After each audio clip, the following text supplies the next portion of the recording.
जय श्री राम दोस्तों, जय हनुमान, जय बालाजी धाम। जब आप सोते सोते बिस्तर पर लेटते हैं, यह 5 बातें यदि आप परमात्मा से कर लेते हैं तो दोस्तों आपके जीवन में निश्चित ही चमत्कार होंगे। दिन भर की थकान से जब आप आराम के लिए बिस्तर पर जाते हैं तो नींद आने से पहले आप यह कार्य जरूर करें। इससे आपका जीवन बदल जाएगा। चाहे आप किसी भी देवी देवता की पूजा करते हो, किसी भी देवी देवता की आराधना करते हो, किसी भी आदि शक्ति को मानते हो जिसमें आपकी अटूट श्रद्धा है, आस्था है, आपका विश्वास है। ईश्वर तो दोस्तों एक है, चाहे आप किसी भी स्वरूप में मान सकते हैं। भगवान तो कण कण में विराजमान हैं। दोस्तों कई बार आप बहुत दुखी हो जाते हैं, बहुत ज़्यादा स्ट्रेस ले लेते हैं, मानसिक तनाव हो जाता है, परेशान हो जाते हैं, एंजाइटी बढ़ जाती है, चिड़चिड़ापन हो जाता है, जिससे कई बार व्यक्ति जो है डिप्रेशन में भी चला जाता है। छोटी छोटी बातों को लेकर परेशान होने के लिए वह सहनशीलता आपको कहाँ से आएगी? यह भी एक प्रकार का मेडिटेशन ही है। जो 5 बातें परमपिता परमेश्वर से आपको आज की वीडियो में बताई जा रही हैं, कहनी है। यदि आपने यह परमपिता परमेश्वर से रोजाना आरंभ कर दी कहना, तो निश्चित समझ लीजिए दोस्तों आपके जीवन में एक नई सकारात्मक ऊर्जा का संचार होने लगेगा और आप पॉजिटिविटी से भर जाएंगे। आप खुश रहने लगेंगे और आपके अंदर से टेंशन, अवसाद, चिड़चिड़ापन यह सब दूर होने लगेगा और आपकी समस्त मनोकामनाएं पूर्ण होने लगेंगी। आप सबसे पहले अपने नेत्रों को बंद कर लें और दोहराएं कि हे परमपिता परमेश्वर, मेरा आपको बहुत बहुत धन्यवाद। आपने मुझे घर दिया है, परिवार दिया है, मुझे स्वस्थ रखें और मेरे रिश्ते नाते सब अच्छे हों। मैंने भरपेट भोजन किया है, सोने के लिए मेरे पास बिस्तर है, इसके लिए भी आपका मैं बहुत बहुत शुक्रगुजार हूँ। आप दिन भर की दिनचर्या को याद करें। यदि आपको किसी ने कठोर वचनों से आघात किया हो या जिनकी वजह से आप कुछ परेशान हुए हों, उनके लिए भी परमात्मा से प्रार्थना करें। हे प्रभु, आप तो सब कुछ जानते हैं, आप तो सब कुछ देखते हैं, अंतर्यामी हैं। जिन लोगों के द्वारा मुझे आज दुख पहुंचाया गया है, यह उनकी नादानी थी, इसलिए मैं उन सबको अपने हृदय से क्षमा करता हूँ। उन्होंने मेरा साथ बहुत बुरा बर्ताव किया है, यह जानते हुए भी उन्हें मैं क्षमा करता हूँ। और हे प्रभु, आपसे प्रार्थनीय हूँ कि आप भी उन्हें जरूर क्षमा कर दें। हे परमपिता परमेश्वर, मेरा आने वाला दिन सबसे अच्छा रहे, मैं स्वस्थ रहूं, प्रसन्न रहूं और मैं किसी के साथ कोई बुरा बर्ताव ना करूं। मुझसे किसी का बुरा नहीं हो, मैं सभी की सेवा करता रहूं। ऐसा आशीर्वाद मुझे दीजिए।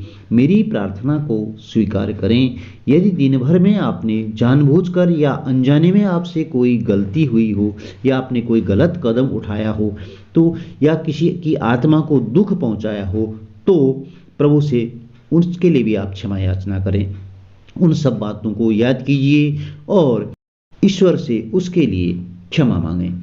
हे ईश्वर, मेरे द्वारा भूतकाल में बहुत सारे बुरे कार्य हुए हैं। मैं तब अनजान था, समझ नहीं थी। अब मैं उन सब कार्यों के लिए क्षमा याचना करता हूँ। मैं उन गलत कार्यों के लिए आपसे क्षमा प्रार्थना करता हूँ। मुझे यह शक्ति दीजिए कि हे ईश्वर, मैं अनजाने में भी किसी का बुरा नहीं करूँ। मुझे यह आशीर्वाद दीजिए, आने वाले कल में जो भी काम करने हैं उन्हें आप स्मरण कीजिए और ईश्वर से कामना कीजिए कि कल आने वाले दिन मुझे वह सब कार्य करने हैं। उन सब कार्यों की सफलता के लिए मुझे साहस और शक्ति दीजिए। परमपिता परमेश्वर से कहिए कि मैं अपने परिवार के सभी सदस्यों सहित स्वयं की कामना करता हूँ। मेरे परिवार के सदस्य स्वस्थ हों और दीर्घायु हों, मेरे पूरे कुटुंब की रक्षा सुरक्षा हे प्रभु अब आपके हाथों में है। मैं तो अज्ञान हूँ, मेरा मार्गदर्शन करें। आपके चरणों में मेरा कोटि कोटि प्रणाम है। दोस्तों, वास्तव में यह जीवन की लीला ही है। कई बार आपके साथ भी ऐसा कुछ हुआ होगा। आप सोचते हैं, परिवार के सदस्य भी कहते हैं यह कार्य मत कीजिए, आप जानते हैं कि यह कार्य नहीं करना चाहिए या यह गलत काम है, पर आपकी बुद्धि उस समय भ्रमित हो जाती है। आप दुविधा में पड़ जाते हैं, आपके चारों तरफ अंधकार सा हो जाता है, आप निर्णय नहीं ले पाते हैं, आपकी निर्णय लेने की क्षमता उस समय नष्ट हो जाती है, भ्रमित हो जाती है, बुद्धि काम नहीं करती है, गलत रास्ते की तरफ आप कदम बढ़ा लेते हैं, जो कि दोस्तों बाद में दुखदाई भी कभी कभी होता है। इसलिए यदि हम अपनी दिनचर्या में ऊपर बताई गई बातों को शामिल कर लेते हैं तो हमारी निर्णय लेने की क्षमता जरूर मजबूत होगी, सही निर्णय ले पाएंगे। यह एक सकारात्मक ऊर्जा का शरीर में संचार होगा और हम दीर्घायु होंगे। अंत में परमपिता परमेश्वर से सभी की समृद्धि के लिए कामना कीजिए।